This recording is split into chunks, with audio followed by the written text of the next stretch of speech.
open question here is that यहाँ असल सवाल ये है कि क्या इस बढ़ते हुए दबाव का असर पाकिस्तान की जानिब से दहशतगर्दी के खिलाफ ठोस इकदामात की शक्ल में सामने आएगा, या पाकिस्तान अब भी अमेरिका से फायदा उठाने के लिए जबानी जमा खर्च से काम लेगा। 2+2 का एक और असर जो कि भारत के मफादात के खिलाफ जा सकता है वो ये हो सकता है कि पाकिस्तान चीन के मजीद नजदीक चला जाए, लेकिन मेरे नजदीक डायलॉग से पहले इन खदशात पर गौर हो चुका होगा। even closer to China. America ये चाह रहा है कि एड भी लिंक्ड हो, क्लियरली लिंक्ड हो पाकिस्तान की जो फॉरेन पॉलिसी है, पाकिस्तान के टेररिज्म अप्रोच से।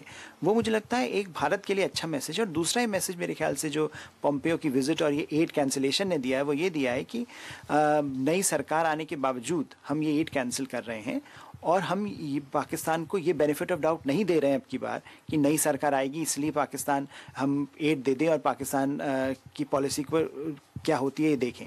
तो कहीं पर मुझे लगता है ये भारत के लिए अच्छा मैसेज है कि जो एक कंटिन्यूटी बनी हुई है पॉलिसी में।